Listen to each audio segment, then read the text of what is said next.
name is Antony Mwaniki. I've had the privilege of starting a number of businesses, and I love to share the experiences that I've had on that entrepreneurial journey. I believe that sharing my experiences with other entrepreneurs will help them in their own journey.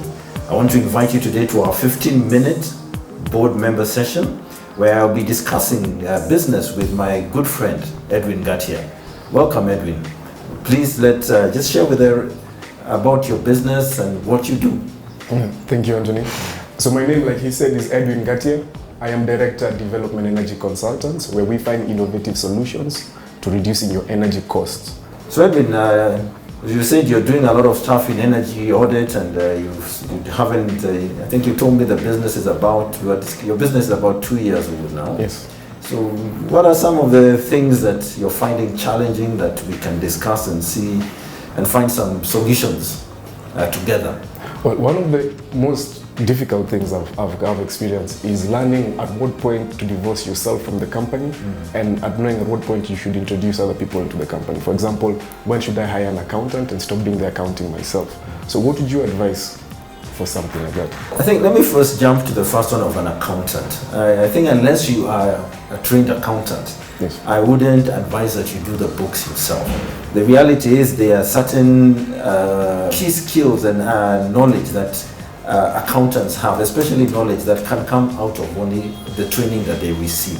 Okay. So when you have one of those a situation like that, my suggestion is you can actually outsource. The person doesn't have to be there full time, yes, but you can get their consulting, small accounting companies who are willing to give you a day a week or a day every 2 weeks depending on your workload, and it costs you probably a lot less than if you were to hire the resource yourself.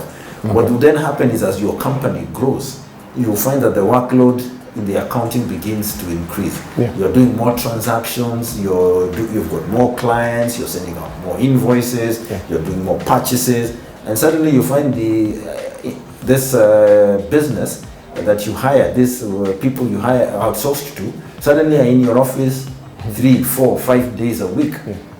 And the bill of course is beginning to rise. Then you know that you actually need somebody full time. But what about with regards to something like marketing? I think I would feel that one of the marketing is a skill that you really need to have on board. Almost on a full-time basis, because there is the fact that in one of the businesses I tried to do the marketing myself. I didn't have the training in marketing, and so I would go out and meet this marketing or mainly advertising agencies. And you see, you'll be going to see them without any real strategy, any clear understanding of your market and some of the things that you want to do. So good as they are, you find that you're now hostage to their ideas. However, if you have somebody who has, and it doesn't always have to be, I think, to be a training, so to speak, formal training, but a person who's got the skill, the understanding about marketing, then you're able to engage. Because there are certain things that are very critical for a business. One, of course, is who you're selling to, how you're marketing and selling. But secondly, I think also very critical is your production. Yes, you may outsource the production, but if you're outsourcing and you have no clue about how things are produced and how to be able to say, is this quality, then again, you're going to have a difficult time because what you're putting out in the market is going to be may not be to the standard that is required. I think accounting, and I pick about accounting, that is actually a routine task that if you have the right person, you can outsource. But it would be good if, even if the person, your partner is not there on a full-time basis, if you have a partner who understands finance, it would be good so that he gives oversight, just to ensure that whoever is doing your books does a good job. I was just reading the other day about a business that had outsourced accounting, and they have been told, you're okay, you don't have any tax bills, until the taxman did an audit, and suddenly they realize, oops, this person hadn't done everything right. But you see, if you have somebody who, even if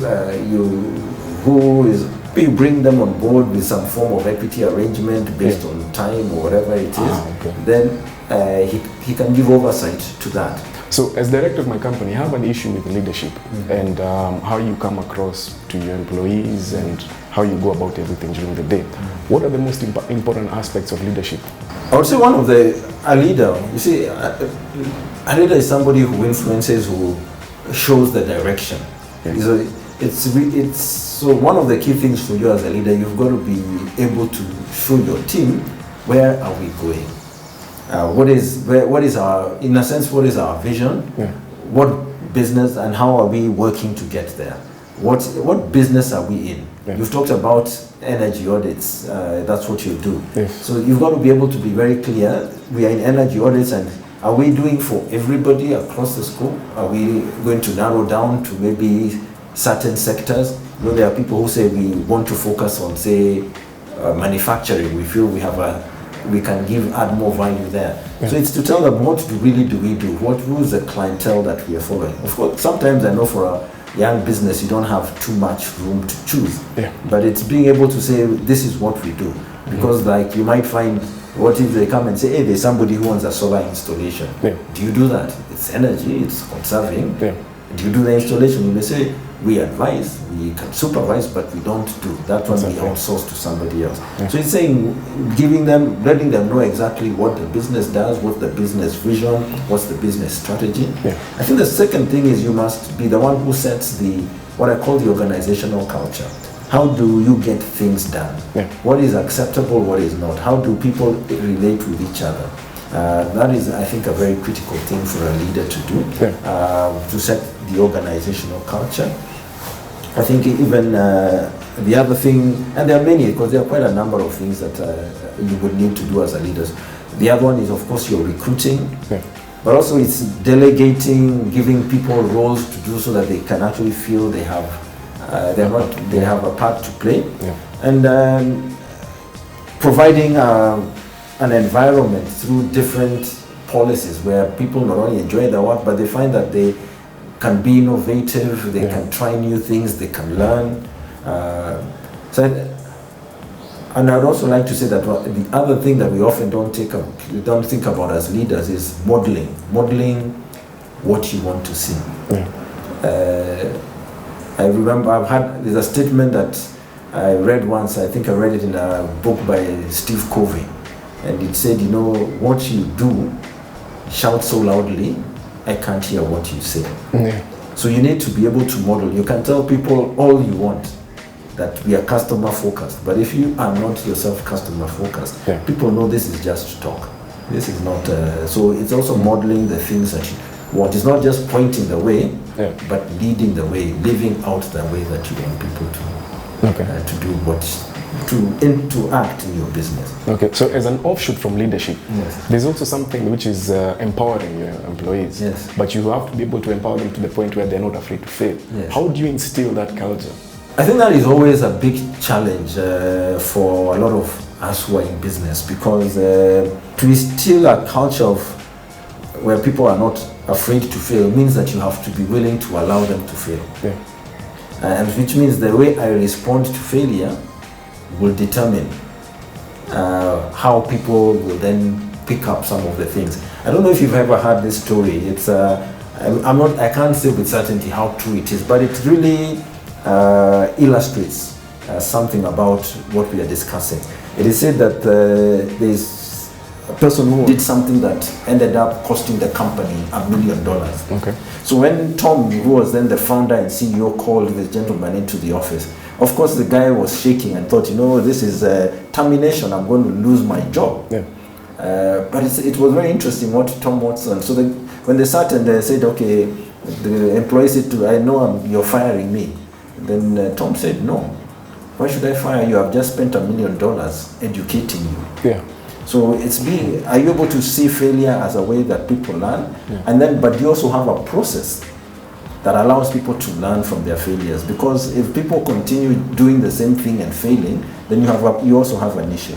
But it's being able to say, you tried this, why did it fail? What didn't go right? What can we learn so that we do it differently?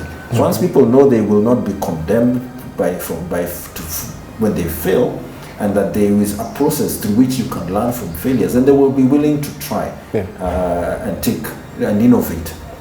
And I believe that will give you great solutions that you can then offer to few clients. Okay. But the other thing I would also say is putting boundaries around what people can do. You see, if you look at a good soccer match, it's a good soccer match because you know when the ball is out, you know when the ball is in the goal. There are boundaries. Yeah. Can you imagine if we started playing, guys started playing soccer in Senyayo Stadium, and the ball went, and guys are now on Langata Road, then they're on Mombasa Road. You know, it wouldn't be a game to watch. We are interested in watching it because it has boundaries.